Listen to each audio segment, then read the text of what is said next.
All right. Well, Grant, hey, it's great to get you on the podcast. As I mentioned in my emails going back and forth with, I believe, your wife, Lisa, the podcast is I talk to goalies of all ages and skill levels. So I've had, bantam goalies on up to, Eddie Belfour and Kelly Rudy and Scott Darling. So it's fun to have it every end of the spectrum. And I would say you're on the far end of the spectrum of the greats, 5 Stanley Cups and Hall of Fame and all that good stuff. I get the old section covered. So, well, not just that. I mean, and we'll get into it. Your career spanned eras of goaltending. I mean, if we just look at your masks, you started out with the old fiberglass and you finished up wearing the modern day mask. So you really were a bridge from era to era. yeah, you know what? I was lucky enough to play 3 different decades. So Yeah. there's fun to play in the old fiberglass mask and right up till the bitter end. I mean, I enjoyed playing and I enjoyed the different transitions of equipment and that sort of thing. So it was a lot of fun. I did have a high school teammate once asked, what would you have done if you played in the days when goalies didn't wear masks? And I just looked at him. I said, I would have been a forward. Like, I may be a goalie, but I'm not stupid. I tried it once in practice just to see what it was going to be like. That lasted about 10 minutes. Yeah. I went out once without a mask on. I was in high school, and my timing with my hands just wasn't there, and the ice was ready early, and so the coach, he told me, he said, come on, grab yourself, let's go out there. So he did, and he said, all right, leave your mask on the net. And I just looked at him. He goes, do you trust me? And it's like, well, no, not really. But he said, I'm not going to fire him at you. I'm just, I'm going to lob him in there like a good warm up. And, so now the teammates are gathering around the glass and they're watching me without my mask on as the coach starts shooting pucks at me. And yeah, none of them missed the gloves that day. It's funny how your hands get better. Yeah, it is. When I was talking to Kelly Rudy, we were talking about kids growing up today. When they get a bruise, they're like, "Ooh, I maybe need to check my equipment. I'm getting bruises. I feel the puck." Where, when we were growing up, wearing 2-piece chest protectors and brown leather leg pads, your hands were a little bit better because if you got your hands in the way, you were less likely to get that bruise. Oh, yeah. You wore lots of bruises, but at the same time, your hands became really good because the more you could catch, the less it hurt.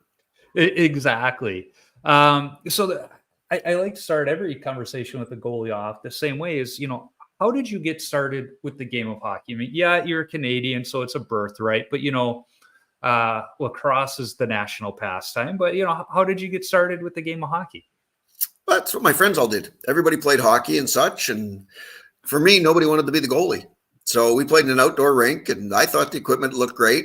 Thought it'd be a really cool thing to play, and then figured out that you could play all the time, and you got invited to play with more than one team. So I took a shining to it and stuck with the position right to the last day I played. No, I remember in watching the documentary Making Coco, when you started, you were catching with your left hand. I was. They didn't have gloves that's all they had. So what made you switch though? I mean, having learned the one way, what made you switch to catch right-handed? Catching right-handed was natural for me. So when I played baseball in the summer, I would catch with my right hand. I threw with my left hand. So when I did get a pair of gloves, I think I was about 12 or 13 years old, I made the switch and it just felt more comfortable. I shoot a puck right-handed so I could catch with my right hand, and everything just kind of fell into place. Fellow Southpaw goalie Mike McKenna, he talks about how more goalies probably should be catching with their right hand because, most of us when we skate out are probably right-handed shots. So it would make more sense if we were catching with our right hand for that reason, for playing the puck. But for whatever reason, just because we, catch a baseball with the left hand doesn't mean we necessarily need to catch a hockey puck with that hand either. No, I mean, I learned to play both ways, and there were still practices, even when I got to the NHL, where I would switch gloves and wear the other hand just to keep reminding myself I could still do it, and it was still comfortable, and could still play that way if I really had to. Yeah, and probably catch your teammates off guard too. They're coming down expecting a blocker to be there. Well, you can have some fun with it in practice. Yeah, that's what practice is for. I say it all the time to some of my buddies and my son's friends who play hockey is it's practice that you miss the most when, the competitive days are over, because that's where most of the fun is. Yeah, the wins and on the ice are fun, but it's those antics at practice and in the locker room that you miss the most. Oh, most definitely. When you retire, it's the going to the locker room to see the guys, the fun that you have with the guys. You get out, you enjoy practice, the little games after practice. Practice could get old sometimes, but it's the little games and stuff after practice that are fun. Absolutely. And like you said, the locker room and the stuff that happens in there. And, I've said it too, is if they're not picking on you in the locker room, that means they don't like you. Yeah, pretty much. If they're picking on you, then you're okay. So. Yeah, exactly. Getting back to the documentary, there was something that jumped out at me that you said, being on the ice is your sanctuary. And I don't know about other, at least beer league goalies, but I think when COVID hit, we all realized how true that was. And just being on that ice, sometimes doesn't matter what's going on. You get on that ice and everything just clears up. It's almost like your mind turns off when you get on the ice. No, and that's the beauty of it, is you get into your own little world, and the game allows you to get away from life. So one, it's fun to be there, but two, it's a 4-hour break from reality where you just get to go play a game. You get to be a kid again. And I still do that on the golf course now. I just basically traded from being on the ice to trading it to being on the golf course now, where I still enjoy that 4 hours where you can just kind of tune the world out. Yeah, absolutely. I was going to say, I got to bet that's what the golf course now is your, like you said, 4 hours of just tuning the world out and decompressing. Yeah, no, I actually found it relaxing. Playing goal, I found relaxing. Playing golf, I find relaxing. So some people don't quite see it that way, but I found it enjoyable, and it didn't matter what was going on in life. Once I got the gear on and got on the ice, everything was good. Yeah, last night I had a beer league game, and we've been having a good season, and we wound up having our first loss of the season, and it was a rough game. I think I saw 60 shots, and we lost pretty handedly. And after the game, I'm looking around the locker room and everybody's got their heads on. I'm like, well, that was fun. We just got our butts kicked. And it's like, yeah, but we got to go out and play hockey, and we're a bunch of old guys. Like, this was fun. That's the beauty of being a goalie, is when you look at it that way, you get to put the gear on, you get to go play. I mean, I played right up until I had my knees replaced, and I would still love to get out and play. So it's a place I love being. I totally get that. So, when we talk about your career, you come up and you were drafted 8th overall in a time when goalies really weren't taken very high. But not only that, you were drafted by the Edmonton Oilers, who had this young kid by the name of Andy Moog. When you saw that, you had to have been thinking, well, great, I'm not going to be playing much. Oh, no, I thought I was going back to junior for another couple of years. They had Andy, they had Gary Edwards, Ronnie Lowe, Eddie Mio. So, I mean, they had a lot of NHL experience. So, in a sense, it made it easier for me because I could just go play, not even thinking about being there. I mean, I just assumed I was going back to junior. So, it freed me up to just play and enjoy training camp. I mean, most guys find training camp is kind of pressure filled, and I get to enjoy it because I'm watching all these NHL goalies and what they're doing and just trying to learn from them. Yeah. And then you finally do get your shot. You lose that first game, which, that happens. But then you went on to win 23 straight games. At that point, Andy's got to be thinking, well, great, now I'm not going to play. It was weird. It was a weird year. I lose my first one, and then what did we go? 23 without a defeat. I think we had a couple of ties in there. But yeah, you couldn't ask for your first year to go any better. I mean, to get a career started, pretty fortunate, lots of good breaks. And that's the comforting part.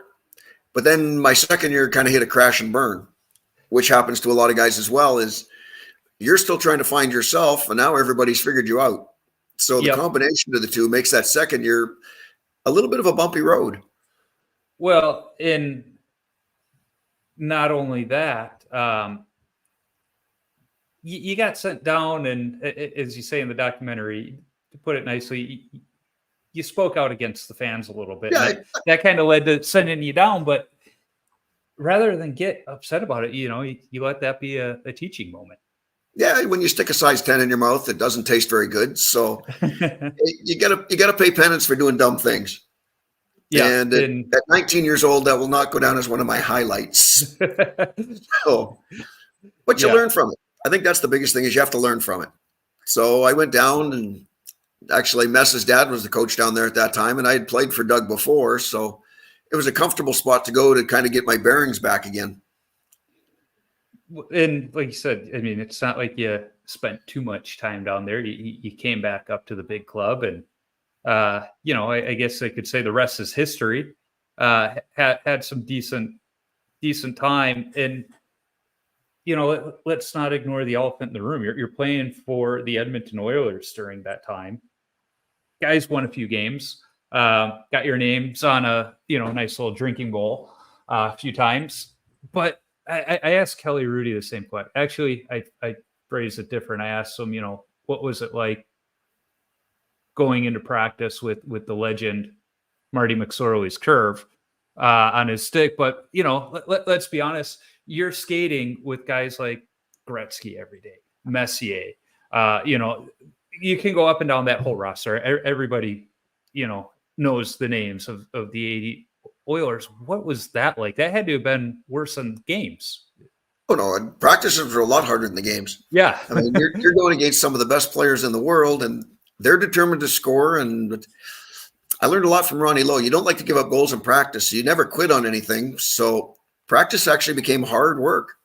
And in a sense, we got better because of it, because we'd have drills where if they scored, you had to skate. If they couldn't score, then they had to skate. And everybody knows goalies hate skating. So it made the drills pretty competitive. Yeah. And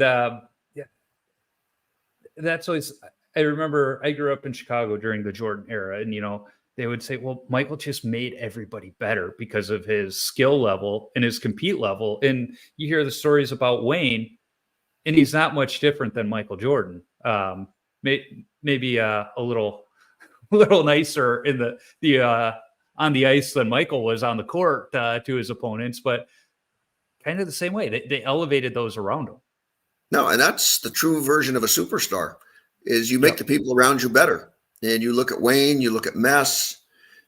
Those are two true superstars. Everybody around them got better when you played with them. I mean, they just by their example and their leadership, it forced you to be better. Yeah, and I mean, that's what you want. And I mean, you had a great coach too at the helm. Again, to make that comparison to the Bulls with Phil Jackson, you guys had a coach that understood the different personalities on the team, and that each person needed to be handled differently, and that was okay. Yeah, no, Glenn was great that way, where he wanted us to grow up kind of at our own pace, but at the same time with a little bit of hurting going along, where he allowed us to make our own mistakes, which you want to do when you're growing up. And when he'd give you enough rope that when the rope got a little too long towards the end, he'd yank you back. And it was as much a father figure as he was a coach, where he allowed us to grow into men. And we were all just kids at that time. So I think I was the baby of the group at 18, and the old guys were 20. So, I mean, I think that was the fun part, is we all get to grow up together. And you guys were in Canada, so you guys were barely of drinking age there, yet alone coming to the States. Yeah, the States not so much. Yeah, but we got to experience a lot. I think that was the fun part, is you got to go to see some different cities, some different places that growing up in Alberta you heard stories about, but you never knew really existed. So those first few road trips were big eye openers, where you get a chance to see New York City, you get a chance to see LA.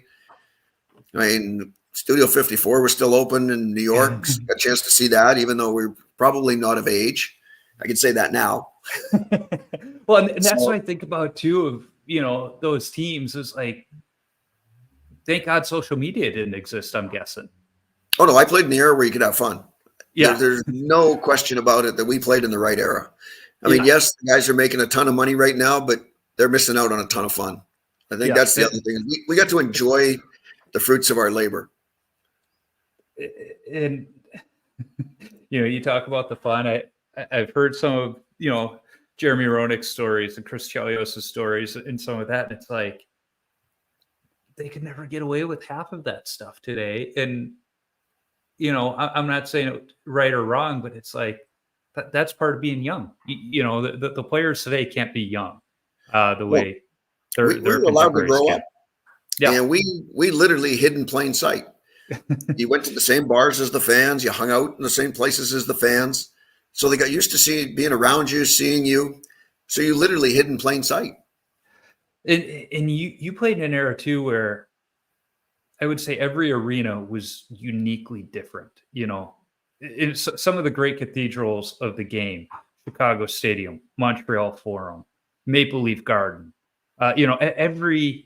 Even the dumps like in St. Louis, and I'm a born and raised Hawks fan, so I always say St. Louis. I'm not a huge fan of The them. old So arena. yeah, the old arena. I never made it in there, but I drove by and it's like it literally is a barn that Yeah. they're What was playing it? in.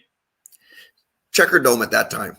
Yeah, So but yeah, it was it old. There's had no question. character. But today you go into the arenas, and the only thing that's different is the facade on the outside. Once you get inside, they're all the same for the most part.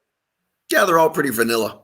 I mean, some of the Yeah, old buildings like the Boston Garden, Chicago Stadium, Maple Leaf Gardens, the old Montreal Forum, the Spectrum in Philadelphia, Nassau Coliseum. They were all fun to play in because they were all different. They all had different character. You look at the old Autumn Buffalo, kind of a neat old building.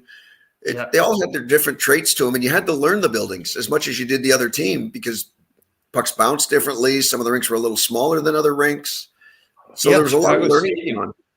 I remember Chicago Stadium had the narrower The neutral zone. neutral zone. Yep. But then they Boston had Garden had square corners. the stadium had that great pipe organ, and of course the anthem. Nothing beats the anthem in Chicago. No, there's still nothing like it. Yeah, I remember reading the quote from Gretzky. They said it's the greatest thing ever, even as a visiting player. Just being out there and hearing it. Oh no, there's no question. The anthem there is special. I mean, it's unfortunate that the kids today don't get a chance to witness that because that was something to be a part of. Yeah. Well, I mean, they still carry on that tradition in Chicago, but the United Center, it's bigger, so it doesn't get the sound isn't bouncing as much off the walls with that big pipe organ. So it's still loud, but it's not what it was. Ears. That's what it is. It doesn't ring in your ears now. It actually filters through the building, whereas back then it just came straight down onto the ice and it would ring through your ears.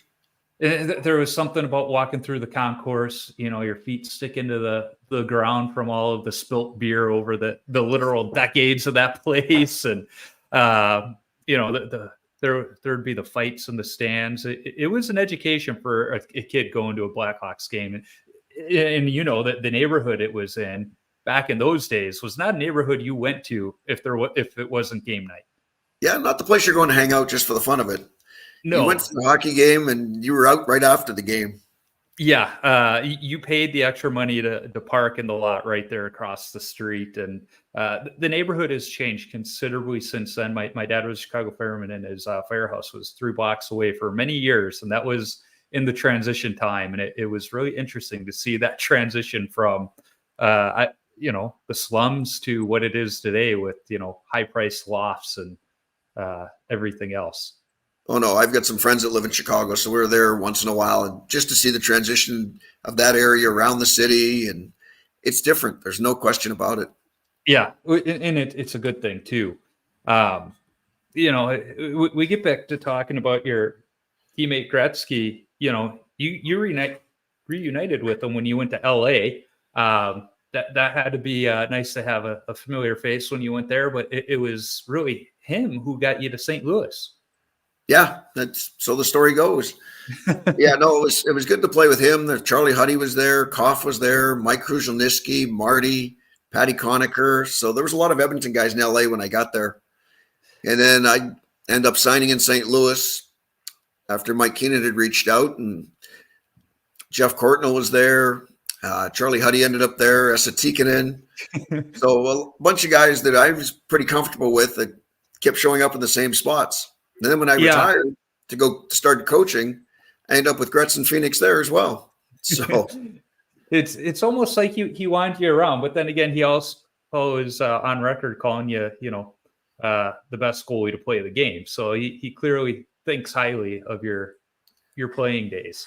Yeah, pretty good guy to have on your side.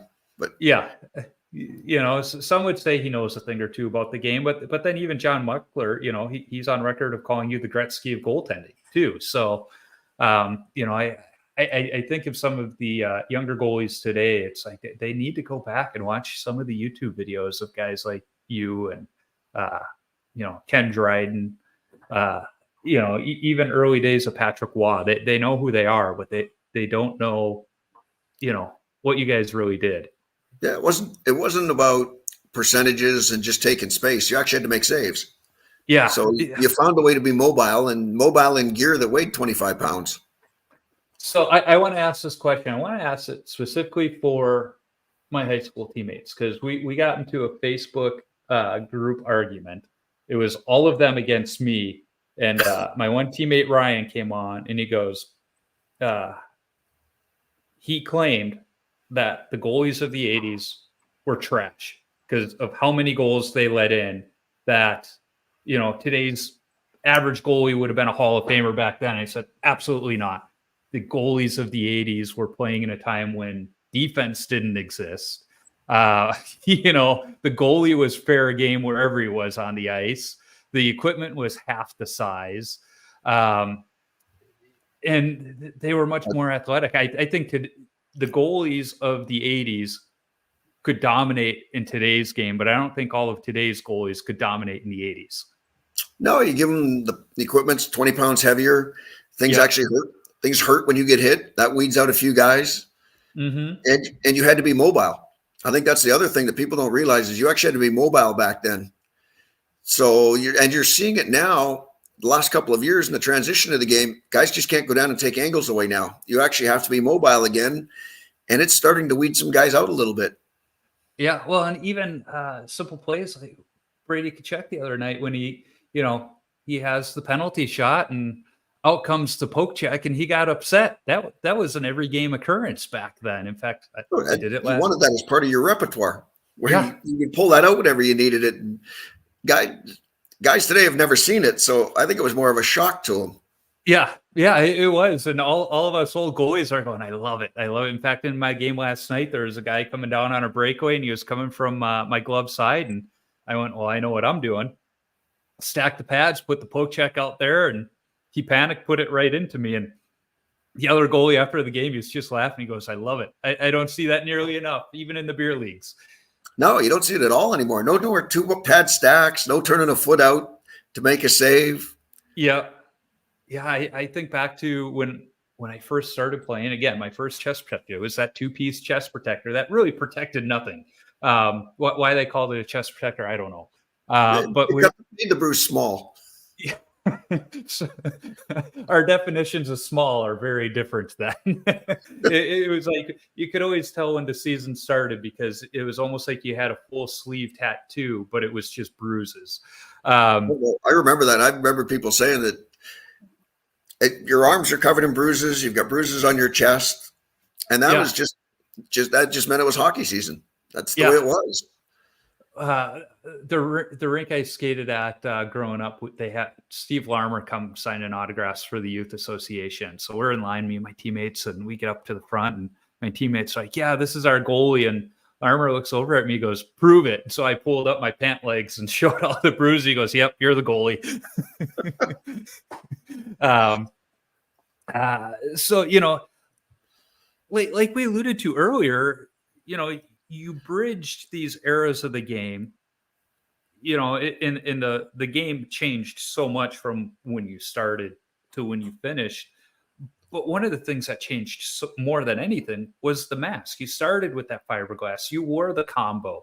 You wore the early, crude version of today's mask to finally today's mask. What was that like with the evolution, and how open were you to trying the newer versions as they came out? Because goalies, we're stubborn. It's not like we like to try new things often. But equipment wise, skates, I never really changed a whole lot.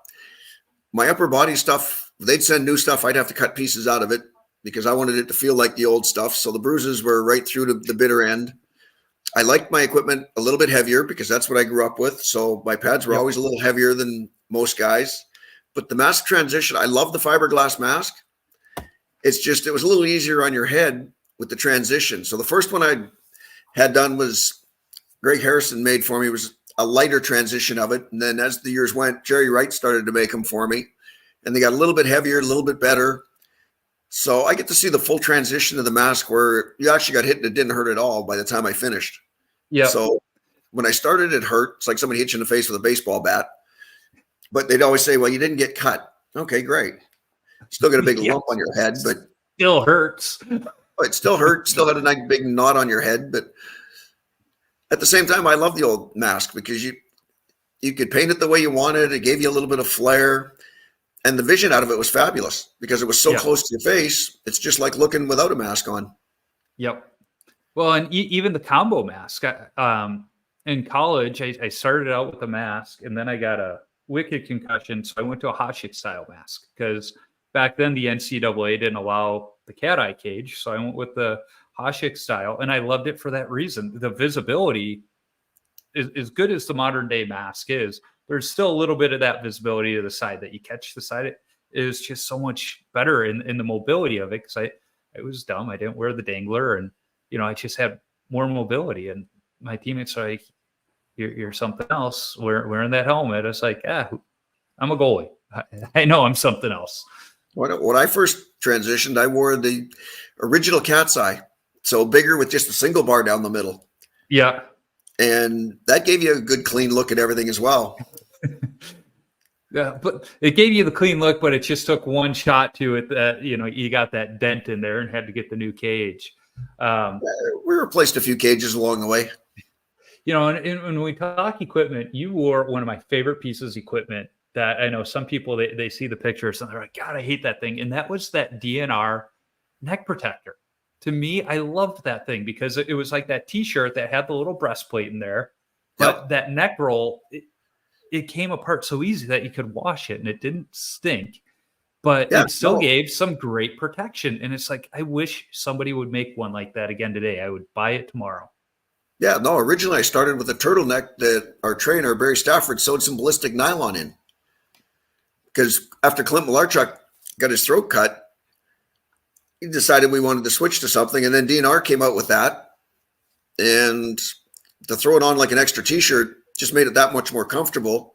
And you peeled it off, you threw it in your laundry bag, it got washed with the rest of your underwear. So it was fresh every day. Yep. And I actually really like that piece.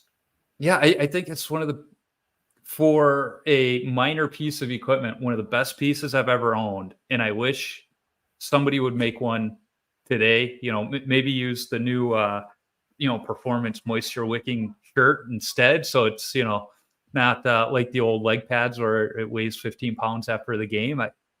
So somebody's missing out on making it. If I had the means, I'd go into business making them. Oh no. And neck protection is going to become a big deal coming up here in the next year or so. So, I mean, I love the old DNR. I mean, it was simple. You threw it on. I mean, towards the end, I even got a couple of long sleeve versions of it, so I didn't have to wear a shirt underneath it. So it's literally just the shirt you put on. Yeah, that's exactly what it was for me. It was the shirt I put on. Yeah, well, my first ones were just a little, almost like a bib. Yeah. So a little, came to about mid-chest, that was it. And then went to the full version of it. And yeah, I'm actually surprised that more companies haven't come out with it the last little while. Yeah, my mom loved it for the reason you said. You could wash it every skate. You just pop that little plastic piece out because it had that little window. You could pop that out, and the neck roll pulled right on out. So every skate, that thing was going in the wash with my socks and everything else. Whereas, the ones today, Kova is the one that known for making the best one right now. But to throw that in the washing machine, you can't do that. And that's more that was the beauty of it before. You could wash it. It was fresh every day.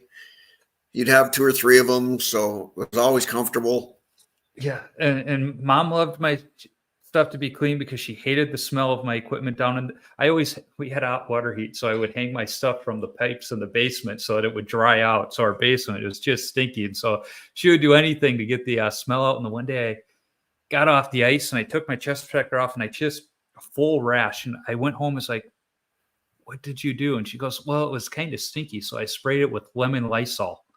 I said, never do that again. It was like 2-3 weeks for every time I put that thing on until all of that Lysol leached out of it. And I was getting a rash every time I went on the ice. So it was just so funny. Like, what did you do, Mom? But another thing I know from the goalies of the era you played and the era I came up with, and this included, the goalies of the 90s, is the difference in the way we played the puck. It was very Marc-Andre Fleury-esque in that there's no give up. And you were quoted as saying, stop the puck any way you can, get a leg on it, get a hand on it. Where it seems like today, a lot of goalies, they're the blocking goalie. And if this save selection doesn't work, they didn't have that scramble or that athleticism that was just innate back, not that long ago. Yeah. I mean, I was taught you make your first save, you get back on your feet as quick as possible so you can make the second and possibly the third. Yeah. It wasn't, you got down, blocked the puck, and you stayed down. You had to bounce around a little bit, and the sooner you could get to your feet, the sooner you could move. Yeah. And if you can't get up, like you said, you get something whatever over. You can. Yeah, you leg, get something arm, over. Head. Yeah, Andrei Vasilevsky is a great example of that. I mean, he's done those scorpion saves, just kicking that back leg up and catching the puck, or he's done those behind the back catches. I would have loved to have been 6'6". There'd be a lot more body to throw around. Yeah, and that's another thing that interests me, and I don't know if it angers me in the modern game, is some of these teams won't even look at a goalie if they're not 6'3". And how many great goalies, Mike Richter, John Van Beesbrook, Kelly Rudy, so many goalies, yourself, you're the same height as me. We wouldn't even get a look by scouts today just because of our height. But look at how many of you from that era are some of the best to ever play the game. Well, the part that they forget is you got to stop the puck. Yeah. It doesn't matter if you're 6'5" or 6'6", or whether you're 5'8", 5'9". Yeah. Excuse me. If you can stop the puck, that's all that matters. Well, you look at Dustin Wolf in Calgary right now, playing for the Wranglers. The best goalie in the American League the last 2 years running, most valuable player. He's maybe 5'11" on a good day. Yep. But he just finds a way to get hit. Yeah. And that's what you want to see. He's a battler. When in youth hockey, as soon as you learn how to stand into position properly, the next thing we're taught is angles and positioning. So as long as you're good with them, you're as big as the next guy if you know where your depth should be. If you're a smaller guy, you use depth to your benefit, where you can move out a little bit further. Now you all of a sudden, you're the optical illusion of you're bigger than you are. Yeah. Certain times you stay out, certain times you back in, you keep guys guessing, but you have that illusion that you are bigger than you really are. Yep, exactly. And like you said, that's one of the first things we learn in, goalie school when we're playing youth hockey is the importance of your angles and your positioning. And some of the coaches will even, in our day, before they had iPads, I could show the pictures of it. They would bring the strings out to either end of the post, and okay, when your shoulders hit this, and they would get the other goalies to come and look. Oh, okay, but now they just do it right with the iPad, and the kid can see themselves. They don't have to look at their buddies in that to see how that works. No, it's gotten easier over the years. Back then, you just had to kind of figure it out on your own. They didn't have goalie coaches back then either. No, that was the other thing. You had to figure it out on your own. Yeah, and I mean that's a great point. Back in those days, your goalie partner was almost your goalie coach, because that's who you bounce the ideas off of. He was your sounding board. Other than that, between the two of you, if you couldn't figure it out, then you were both in trouble. Yeah. And, it's talking about Andy Moog again, in the documentary, you talk about how good of friends you guys were. Partners. You weren't foes and competitors. You both wanted to play, but you both also wanted to win. So I got to imagine there were a lot of conversations about each other's games. Like, what do you see him?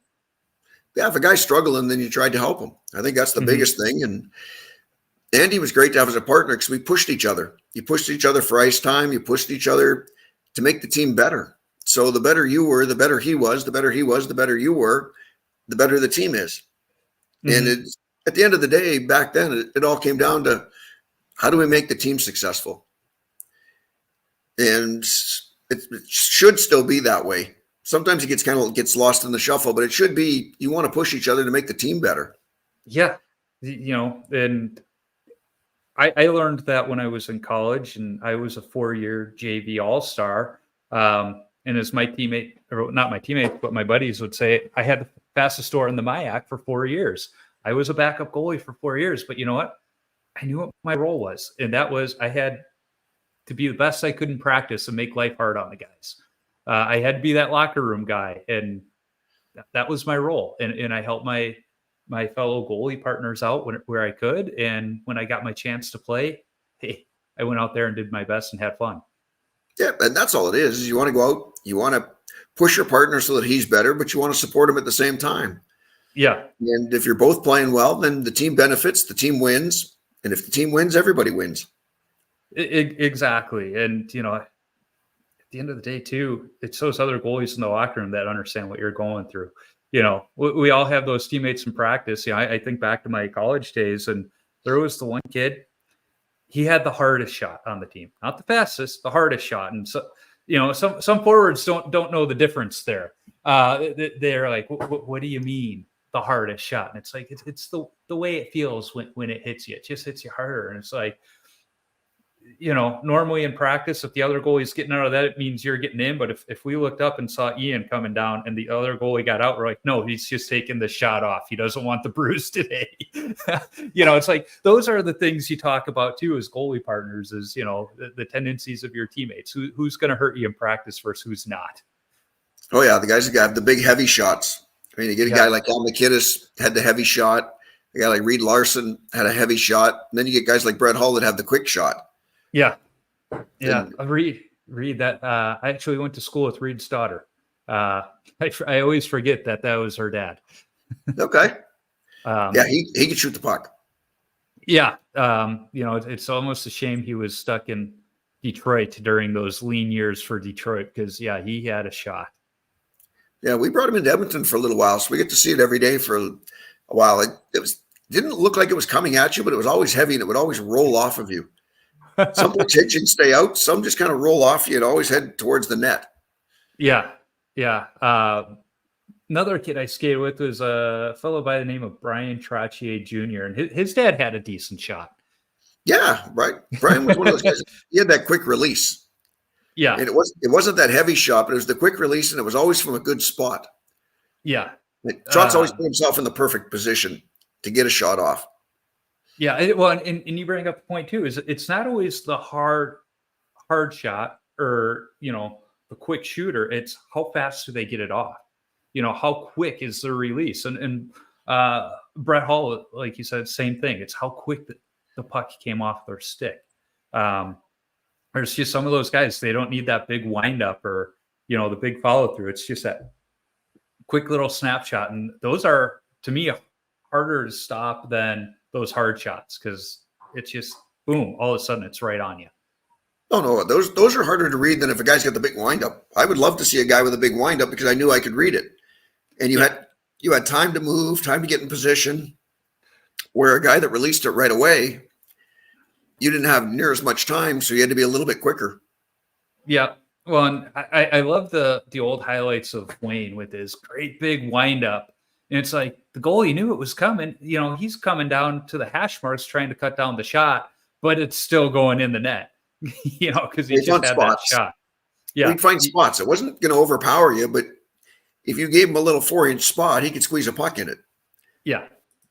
Yeah, I had the conversation with some kids who never got to see him play. Is like, yeah, if you just watch the highlights of him skating, you don't appreciate how good he really was, because it would what makes Wayne separate from, I think, other greats. We're looking at Ovechkin right now, and even Austin Matthews is his smarts for the game. He always talks about going not where the puck is, but where it's going, and that's hard for some people to understand what that really means.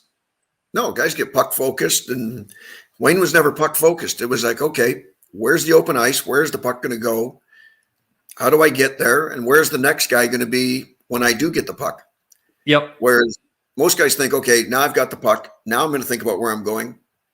Well, Wayne's already thought about where he's going with it before he's even got it. Yeah. So he's a step ahead of everybody else, and he hasn't even got the puck yet. Well, it's the classic case of somebody playing chess while everybody else is playing checkers. That's actually a great way of describing it. He knew 4 steps ahead, not only where he was going, but he knew where you were going and the other guy was going.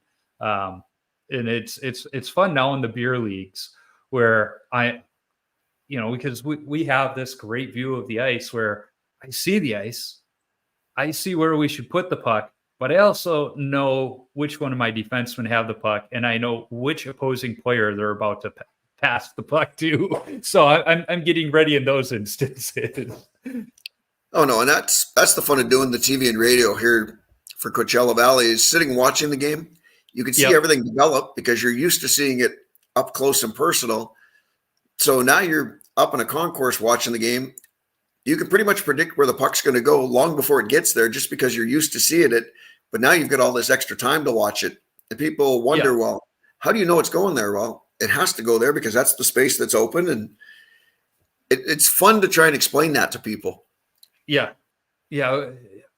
I'm a fan of when I go to games, I like to get tickets higher up, in the upper ends of the bowl, because you see more of the play. And when I was younger, we'd go to Blackhawks games or Chicago Wolves games, me and my dad, and he would kind of lean over and go, "So what are you looking at? What are you seeing?" Because he didn't play hockey growing up. And so I would explain to him, the different plays. If it was a power play, are they playing a diamond? Are they playing a umbrella? What are they doing? And it was learning for him, but it was, what are you like? I know what I'm watching, but what are you watching? What are you seeing? Because we were seeing 2 different games. Oh yeah, well, you can see it as a fan, or you can see it as a goalie. Yeah, I mean, we've got a lot of new fans here that you try and get into the building so you can see the game, and the ones that have never been, I'm like, if you want to see it through goalie's eyes, go down and warm up and stand behind the net. Yep.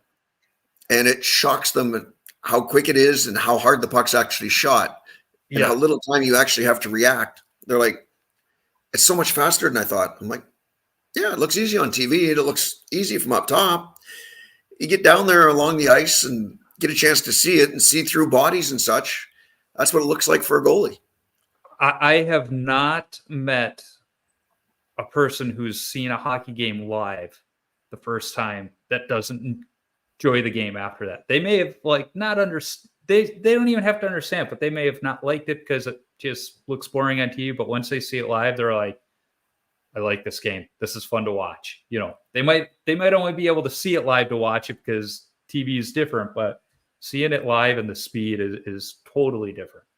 Oh no, there's nothing like it. And especially here in the Valley, we've got all new hockey fans pretty much.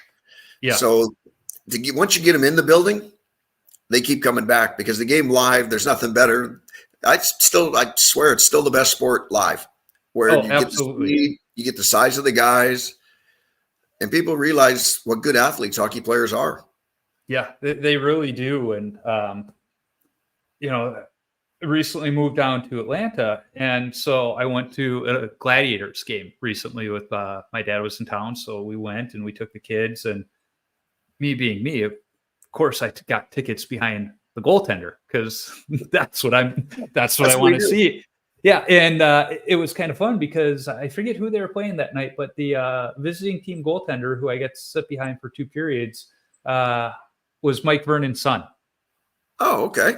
So I saw the name Vernon. I'm like, interesting. So I looked up, sure enough, but it was the first time my kids have sat behind the goalie to see a game like that. And it was interesting, their perspective of it too, because it is a different view than if you're just sitting, going like this, watching side to side. Oh yeah, no, I still think it's the best view in the rink for somebody that's Yep. new to the game to get a Yeah. read on how fast the game actually is, how big the guys really are, what good athletes they are. You get down in those first 4 or 5 rows, you're right in behind the goalie, you can get that perspective. You'll fall in love with the game. So you talk that perspective, and I want to say it was 1998, 97, 98 season. One of my friends from high school, her dad would get tickets from work for the Blackhawks, and they were right above the Zamboni entrance behind the visiting goaltender. So I'm like, yeah, I'll take those tickets, no problem. I got tickets 3 games in a row. The first game, I was sitting right behind Patrick Waugh. The second game, I was sitting right behind Roberto Luongo when he was playing in Florida. And the third game, they were playing the St. Louis Blues, and I was sitting right behind you, watching you play. And me as a goalie, I'm like 3 straight home games, and I'm watching Hall of Famers. But of those 3, it pained me to say this because you were wearing a Blues sweater at the time, but I was more excited to see you than the other ones because you were, full right goalie and your resume at the time. Patrick was Patrick, but he made the game look easy because he was so good with his positioning.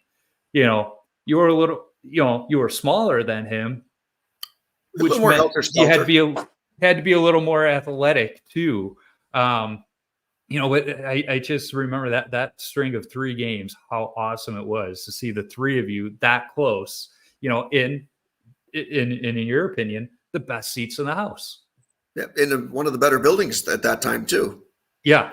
Well, the Hawks were struggling at that point. Eddie Olczyk was still playing for him, and that was a treat for me because we went to the same high school. So I'm like, all right, I'm seeing somebody from my school that played for my high school team that I'm playing for at that time, playing for the Hawks. Denny Savard, I think, was still with the Hawks for his second go around at that point. That was a fun time. And even in those lean years, those Hawk crowds were hostile. Oh no, they were fun to play in front of. You knew they were going to be into the game regardless of what the game was like. Yeah, I remember it was the Blackhawks put out a great commercial in the mid-90s when they were still going to Western Conference Finals, and they still had that great rivalry with Detroit. And Jeremy Piven, the actor, he's originally from Chicago, and he's sitting up in the 300 level, and he's going on and on about how his dad used to bring him to the games, and he taught him, one of the most important lessons in life, and he just starts belting out, Detroit sucks from the 300. Well, like the week that commercial came out, Detroit comes to town. I have tickets to that game. And during a TV timeout, they start playing that commercial, and the whole crowd's getting into it. And then they flash to Scotty Bowman on the bench, just looking up, and you can read his lips. He's going, "What the F is this?" Like, it was just like, oh my God, but I think even he was amused by it. Oh no. Yeah. And you can never say a Hawks crowd was not into a game. They were always into the game, and it would always be entertaining. Yeah. So we've been talking a while. I want to be mindful of time, and I end every episode asking every goalie the same 10 questions. So I've asked all of the pro goalies I've had on, all the bantams. But before I get to that, there's 2 topics I want to touch on. When you were in St. Louis toward the end of your career, you set a record by playing 79 games that season. I don't think we're ever going to see that. We're never going to see that again the way. Yeah. Well, to your point, for a pro athlete, yeah, you were considered old at the time. I think both of us would like the knees you had at that time today. You were considered old, but you play 79 games. And now with the way they have load management and everything else, we're never going to see that again. So my question is, why didn't you play 82 games that season? You were that close. No, I banged up a knee in Detroit one afternoon, an afternoon game. So instead of pushing it, I actually got a couple of days off. But Okay. I still have a pet peeve with load management. Your load management comes in practice. It doesn't come in games. Games are the fun Yeah. part. Where goalies get banged up and where your most work is in practice, because you're going Mhm. up and down 400 or 500 times every day. So when it comes to load management, you manage your practice time. You don't manage your game time. Once the game starts, your body's going to follow whatever your mind tells you. If your mind thinks you're fresh, your body's going to follow that. Yeah. Where you keep the problem is guys keep saying, wow, he's tired, he's tired, he's tired. And guys listen to it. And I think that's the big issue is guys are always, well, he must be tired. He's young. He's playing too much. It's like, no, We'd play every day if we were given the chance. you're putting the gear on. Why not play? Just because Yeah. you're sitting on the bench doesn't mean you're not going through the whole routine in case you have to play. So when I coach go, I had Curtis Joseph his last couple of years in Phoenix. And we got, I forget what it was, 57 or 58 games out. And he was 37, 38 years old at that time. Yep. We managed practice time. If he was really tired, you gave him a day off. But it's all about managing your practice time, the mental time, making sure that they've got everything they need. Not the games. The games are the fun part. That's the easiest part of it is the game. So you manage everything else around the game. Well, and I've had several e-bugs on the podcast, and some of them, a guy like Connor Beaupre in Minnesota, they use him for load management. You know, if a goalie doesn't want to take the morning skate, Connor comes in and he's that practice goalie for him. And I'm surprised more teams don't use their e-bugs in that capacity. And, I know that the fellows on In Goal talk about, how do they not have kind of that third practice goalie option? Maybe somebody like a Connor who's good, who's maybe not going to suit up for you in a game, and you're not going to be sending him down to the minors, but somebody you can trust in practice to stop pucks and make it, challenging on the guys, so that starting goalie can get that rest and not have to skate at 10 o'clock in the morning, for an hour, but then play the game again at night. If he wants to, he can, but he doesn't have to. Yeah. I mean, even if he goes out in the ice for 10 minutes, I used to like to skate every day, but you skate for 10 minutes, get your little bit of work in and then get out. Yep. We always in Edmonton, we had one of the city policemen was a goalie, a guy by the name of Floyd Whitney. So if I knew I was playing a lot, you would practice, get a little bit of time in, but once you got your workload done, then I would wander off and watch a bit of practice or go ride the bike, and Floyd would step in and play. So it's funny to me that the modern day teams don't see that. They're more worried about load management. So they'll manage game time, but they won't manage practice time. It seems a little backwards in my world. Yeah, I wouldn't argue that, especially, with all of the specialization. I mean, have a goalie go do a 20-minute goalie session with the goalie coach and then set them free for the day. Yeah, or you're doing it anyway. A lot of guys are doing that now before practice, and then you're practicing. So if you're doing that every day. Yeah, no wonder your goalie's tired. You're wearing your goalie out. He's not even in the game yet. So you got to manage that. Yeah, well, you see it in baseball too with pitchers. Oh, they're on a pitch count. Well, look at a guy like Nolan Ryan or, some of these pitchers from the 80s that were pitching 300 innings regularly. It was not uncommon. It is different mindset. Yeah. The modern mindset is the coaches want to manage the player's time instead of the player dictating his time. The player's going to tell you if he's tired. Yeah. You just have to figure out a way to manage his practice time to make sure that his head space is clear. Yeah. And we're seeing it too at some, having just moved from Minnesota, there's a Minnesota Twin where it's like, if he doesn't feel 100%, he doesn't play. Well, after the second game of the season, through the rest of the season, you're not going to feel 100%. You got to learn how to play through that. Yeah. The only time you're 100% is the first day of training camp. After that, you're operating under 100%. Yeah, it's exactly, and speaking of that, so, you play 79 games that season, and anybody who's a fan of the game knows what happened in the, playoffs. You go down with that knee injury, and you wind up having major reconstructive surgery in the offseason, and you come back and just casually play another 73 games. Yeah, again, goes back to mindset. And Yeah. I mean, I was lucky enough. I got to work with Bobby Kersey, so it was all about managing how my body felt. Yeah. And if I needed a day off from practice, I got the day off from practice to just work on the body. But come game time, I wanted to play, and we just made sure the body was able to go out and play. Yeah, there's a lot of days I played at 70, 75%. But once the adrenaline of the game kicks in, that 75% becomes 100%. Yep. Because adrenaline will make up for the 25% that actually hurts. Yeah, I remember I threw my back out building the retaining wall so that we could have backyard ice rink when we still lived in Minnesota. And I mean, there were days where getting out of bed was tough. But once I got to the rink and put those pads on, it's almost like there's some kind of magic healing powers of those pads once you get them on. And it's like, well, I don't necessarily feel it once I step on the ice. No, and that's the big thing. Once the game starts, the adrenaline will kick in and you'll be fine. Mm-hmm. It's the getting to the rink, going through the motions of getting dressed, going through all that. Once the national anthem starts, your body's going to be just fine. Well, and the worst was putting our pads on. Kids say have no idea what you and I are about to talk about, but the toe buckle, getting that toe buckle on when you had a bad back or bad knees, getting that leg up and trying to get that toe buckle.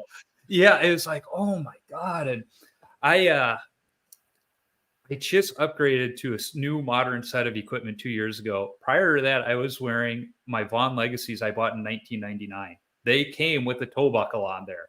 They still had 8 straps on each pad. And it's like trying to get that on before every game. Granted, I did upgrade from the toe buckle to, skate laces. Yeah, by the end I bought them, but it's like, I love my new pads. I have, it's all Velcro. I had 2 leather straps put on there just because I felt like I needed them. They serve no purpose, but kids today getting just the leg pads on, it was a battle. That's why goalies were flexible back in the 80s is because we had to be to get our pads on. Oh yeah. The fun of the toe buckles. And I think my last 3 or 4 years, I finally went to a skate lace. Yeah. But yeah, it's all the way through. I still had the 8 straps right up until the day I retired. When I first got down here, Georgia Tech, they have a club hockey team, but they were having a prospect skate and they didn't have any goalies signed up for it. So they put a message out on the Atlanta goalie Facebook, like, hey, we need goalies. And I was like, I'm kind of an old guy, but I did play college once. And they're like, great, come on out. And so I'm sitting there and they did get 1 or 2 young goalies. And I still have, my skates I bought in 1999, some old Bowers that have the cowling on there. And the one goalie's just staring at him. Was like, what's wrong? He goes, what are those on your skates? I go, what do you mean? He's like, that big white thing on the outside of them. What are those?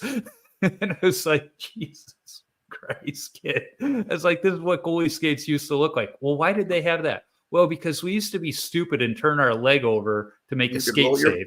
Roll your foot and use your skate. Yeah. And they're like, what do you mean? And it was funny because I did stack the pads on that skate. And the one kid's like, I've never seen that done before. I was like, do you guys not watch YouTube videos of, your predecessors, the greats of the game? And before we got on the ice, the one kid's like, so like, what's your style when you get out there and play? It's like, well, it's kind of a mix between Cujo and Hasek. And he's just looking at me. He's like, who? He's like, I think I've heard of Hasek, but who's Cujo? And I was like, come on, guys. It's like, I understand some of my equipment is literally older than you guys, but Dominic Hasek, Curtis Joseph, you guys never heard these names before? I think I've heard of Hasek. It's like, well, your homework when you go home tonight is to look up the greats of the 80s and 90s, fellas. Oh, yeah. I used to look back at the guys, the 50s, 60s, 70s before I played. The Glenn Halls, Terry Sawchuk, Roger Crozier, guys like that. Well, that's how you used to learn. And that's what I love about your career. Like, when you were coming up, guys like Esposito and Dryden were still playing. And then toward the end of your career, guy like Luongo, who just recently retired, they were playing, so when you look at your career and kind of the bridge of eras, I mean, it's huge. And the goalies you got to compete against and see play live, was just amazing. Yeah, I mean, I'm pretty fortunate. I got to play against guys that I grew up watching, which is a lot of fun. I got to play against some of the greats of my time and some of the future greats when I was getting out of the game. So I feel like I played in a really good era. And on top of that, you got your name on the cup 5 times, and you became the first person of color inducted into the Hall of Fame. Just making the Hall of Fame's got to be, a huge honor, but to have that distinction too, that's got to be pretty special, because I know goalies like Freddie Brathwaite and Kevin Weeks have talked about, your impact on them in the game, not just the game, but them as goalies, and black goalies. And then you got a kid like Malcolm Subban who's out there, that's got to be, just as gratifying, that impact he had in influencing guys like that. No, most definitely. I mean, that's kind of the whipped cream on top of a career.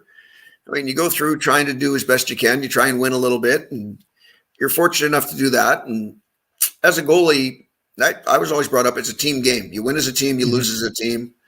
Unless you're the goalie, then you lose. Pretty much there's a red light that points out, oh, by the way, you made a few too many mistakes. Gretzky wins the game, you lose it, right? Yeah, pretty much, which I'm okay with. I think that's the greatest part of the position, is you make a difference every game, good or bad. Yep. But to get into the Hall of Fame is just kind of the whipped cream on top of all that.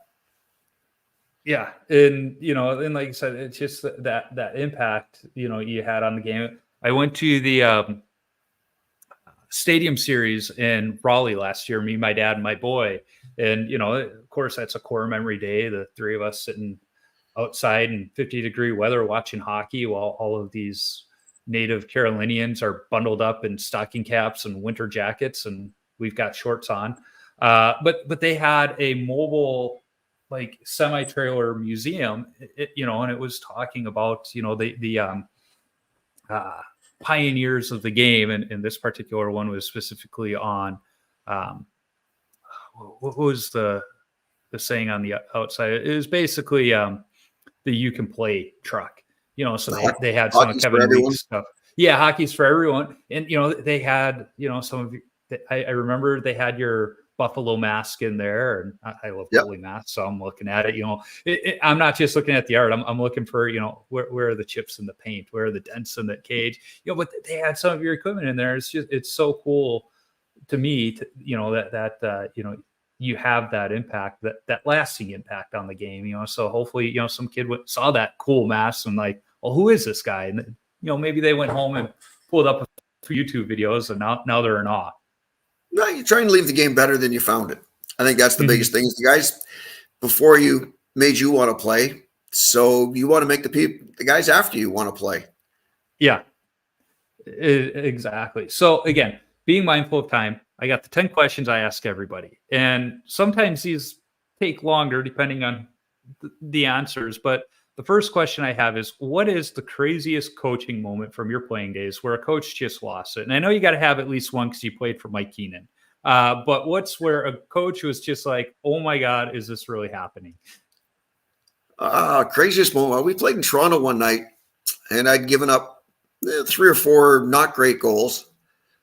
And Glenn Sather called a timeout. So, of course, you go to the bench, and he just asked me if I was interested in maybe making a save before the game was over. So that's one of the funnier moments. It's like, gee, thanks, Glenn. I appreciate that. No, yeah, national TV. It's always good. Yeah. So as a young guy, that's one of those eye openers where you figure you better get to things very quickly. Yeah. Well, at the same time, from a coaching standpoint, it's, well, maybe this will calm him down too. Yeah. I mean, it's his way of saying you need to be better, but doing it with a sense of humor. Yeah. So you get the message loud and clear, but at the same time, you're not rattled by it. Exactly. I remember my very first high school varsity start.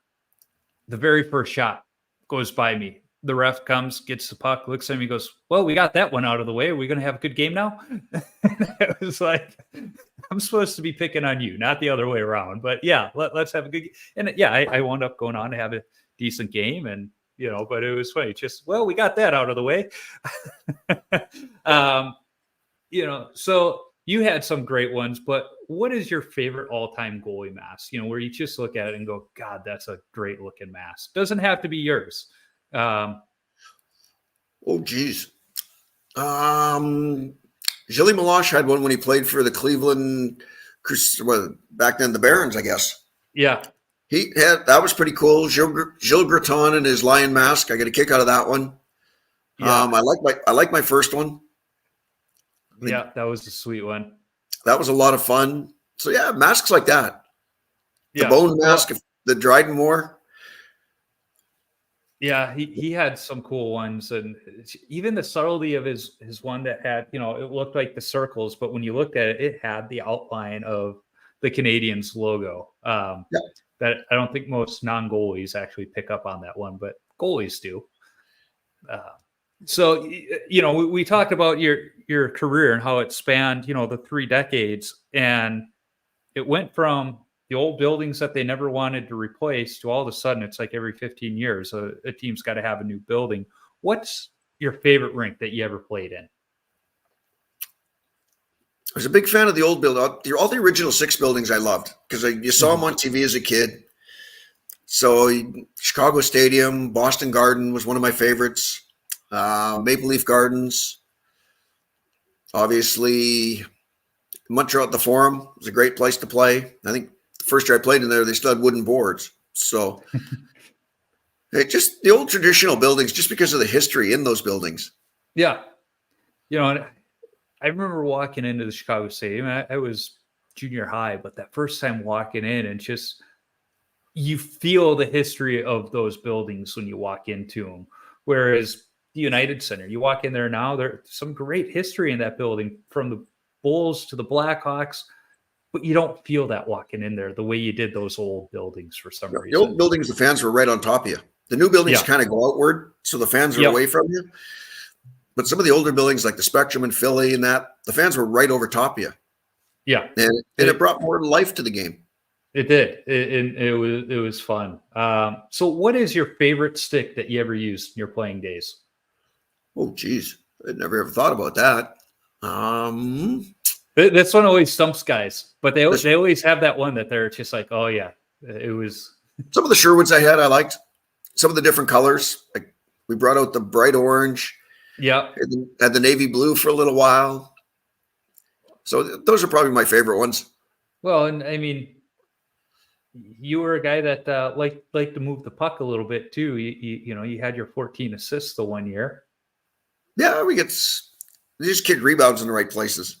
Yeah. Well, it's funny because I was telling my teammates, I was going to have you on the podcast. And I'm like, well, you got to let them know you're encroaching on his record. You've got 2 now this season. So, he better watch out. You might break it. And I'm like, yeah.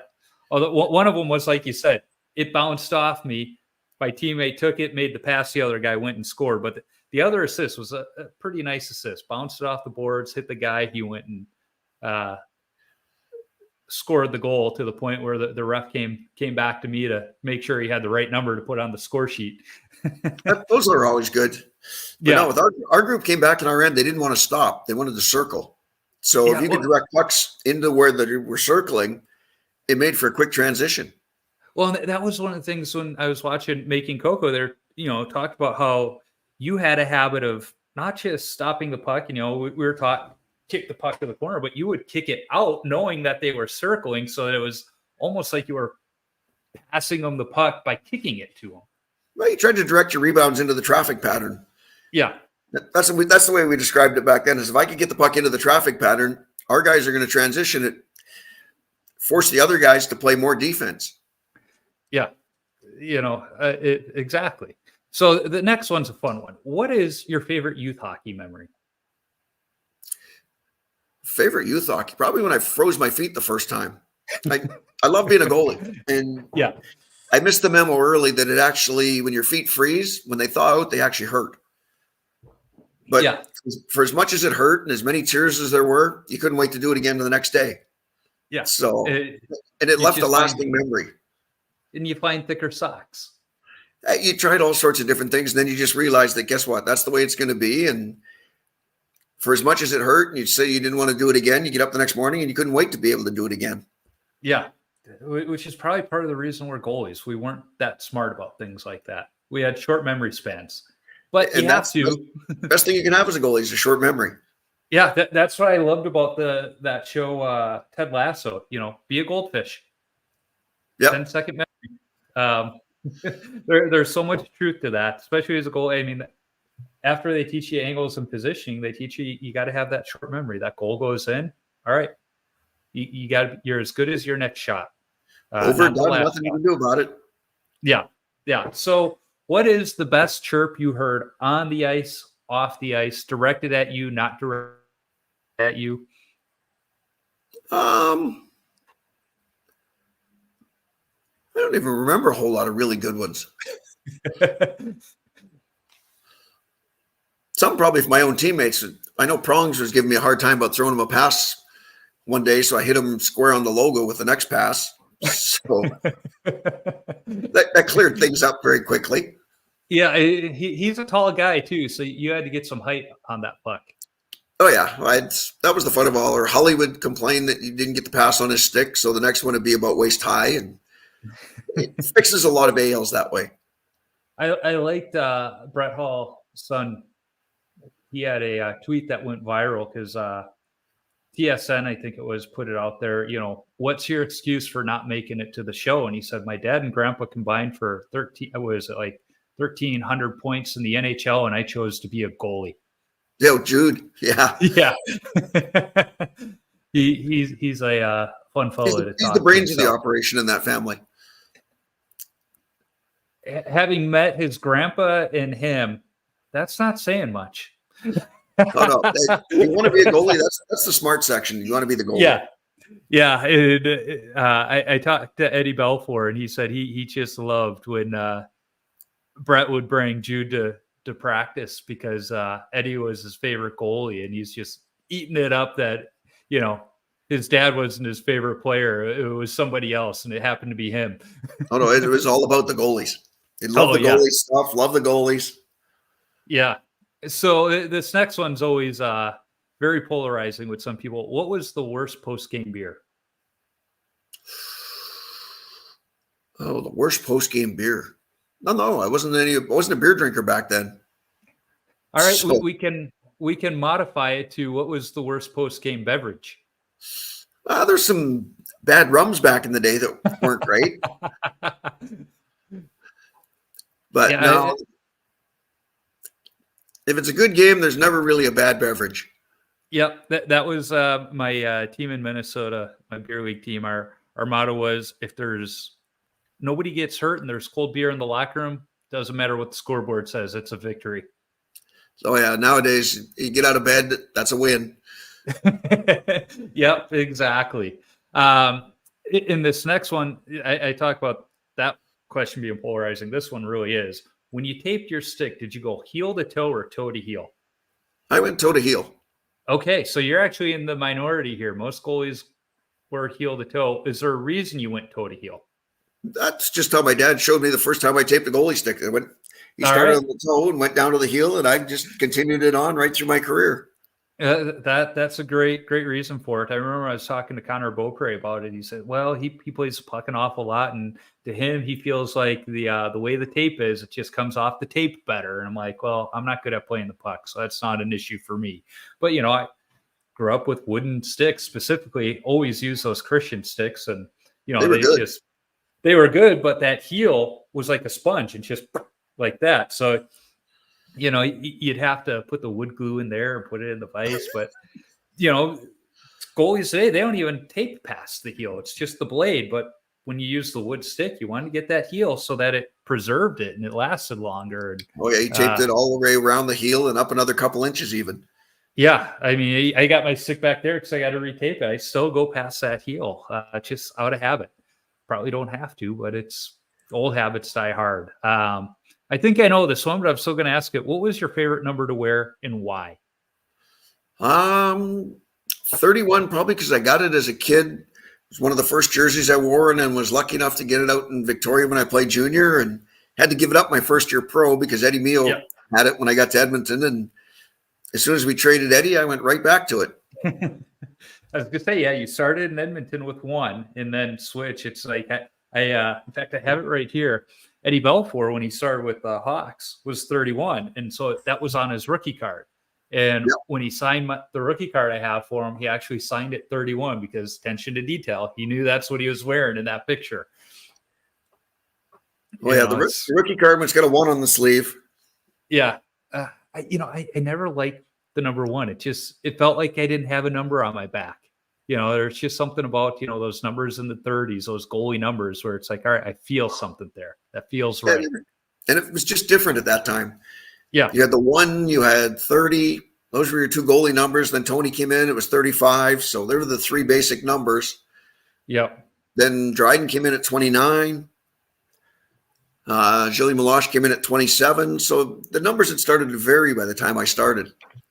Yeah. Well, and that's why I asked the question, because you're seeing goalies today with all kinds of weird numbers, Vassey's got 88. 50, Carter Hart 74. But I like Carter Hart's reasoning for it. When he came into training camp, that's what they gave him.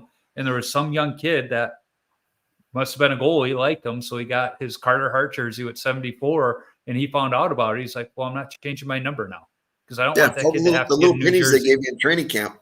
Yeah. But the reason I wind up asking this question is when I first started the podcast, I had my college goalie coach on, and he's like, why do goalies have these weird numbers these days? It's like, I don't know. I had a traditional number. Said I started out with 30. I went to 35 in high school. I said the only reason I had 39 in college was because 35 was taken by an upperclassman and 39 was the biggest jersey in the cabinet. So that's why I went that route. So that's when I started asking that question is not only what's the number, but what's the reasoning behind it? And when a goalie has a non-traditional number, there's usually a good story behind it. There's got to be something behind it normally. Yeah. And so that's why I like to ask that one. So the last question, and this is my favorite one, is what advice do you have for young goaltenders? Well, I think the biggest advice I'd say is you got to have fun. Right? More than anything, there's a million different ways of stopping the puck.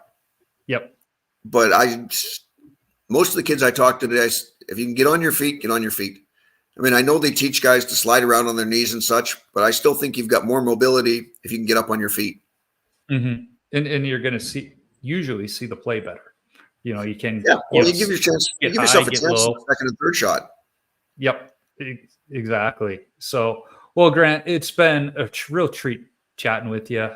Just like every conversation with every goalie I've had on here. It just feels like we're old teammates, just chatting hockey, because that's exactly what it is. Just 2 goalies having a conversation. No, it's my pleasure. It's always fun. Yeah. And talk goaltending and hockey. Yeah. It makes me wish I was better at golf so that we could talk more golf. You'll appreciate this story. So I'm not a very good golfer. In 96, when the Olympics were going on, we went to England because my grandmother was a war bride. We still had family over there. And we were just talking when we first got over. My uncle found out I had never gone golfing at that point. I was 15 years old. And so he tells me and my dad, he's like, we're going to wake up early tomorrow and we're going to go golfing. And I looked at him. I was a smart ass kid. And I said, so he goes, we're going to go golfing in the birthplace of golf tomorrow. And I look at him and I said, so we're going to Scotland tomorrow? And he just looks at me. He goes, no, Great Britain is the birthplace of golf. And I was like, I know where you're going. So we just went to this little municipal golf course, and we got there early because technically you had to be 18 to golf there.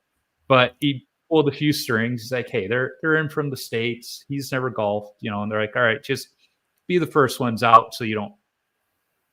Well, he started keeping score, and then he continued to keep score just to see how high it would go. My first round of golf, I shot a 198.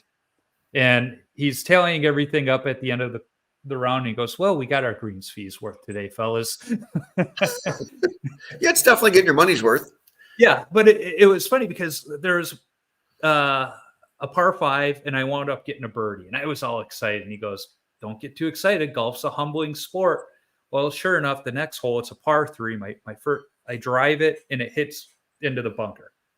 And it's one of those good English bunkers where it's got the lip like that. And my ball's right here and the pin's over here. So I get up there and I watched enough golf to know what I should do. Hit it, chip it back into the sand trap, and then up. So I go get ready to do that. And he's looking at me, go, what are you doing? I explain. He goes, no, just swing through. He's like, you're young, you're strong, muscle it through. And it's like, but uncle, it's just gonna back. He's no, it's not. So I'm like, all right, you're the old season golfer here. I'm gonna do what you say. And so I do that, and it just right back down to where it was. It's just like in a cartoon. And I looked at him and said, I told you, no, just keep doing it. So I 4 or 5 strokes, doing this. And finally my dad's like, well, I'm gonna play through. And so my uncle looks over to see him. And at that, I just chipped the ball back to where I said I wanted to get it. And he turns around and he goes, what did you do? I told him, I go, oh, well, you got to play it from there now. So then I chip it up onto the green. And I got like 3 feet from the pin. He looked at me and said, well, how do you like them apples? If you would have just let me do what I wanted in the first place, I wouldn't be racking up my score. And he goes, it's golf. It's going to humble you. They can use that line pretty much any day on any golf course. Yep. Yeah. But, it's one of those core memories, just the 3 of us out on the golf course for that first round. It's not a bad thing. No, it's always fun getting. I rarely ever golf because I'm not good at it, but when I do, it's always a good time, and it's a good time because of the people I'm with. Yeah, that's the beauty of golf. It's relaxing, and it's all about the people that you're out there wandering around with. Yeah, in fact, my son's buddy's coming to visit over Christmas, and we're going to go to Top Golf. Oh, there you go. Top Golf's a lot of fun. Yeah, it is, because my dad likes to call golf hit and chase, and Top Golf, we just have to hit it. We don't have to go chasing it. That's never a bad thing. Yeah. Well, as I tell all my guests, I used to tell them, if you're ever in Minnesota, let me know. We'll grab a drink. But now that I'm down in Atlanta, if your golfing game ever brings you through the land of golf, let me know. We'll get together. We'll talk some more goaltending and grab a drink together. It's a deal. All right. Well, you have a great rest of your night, and we'll keep in touch. Sounds good. Take care. All right. Thank you, Grant.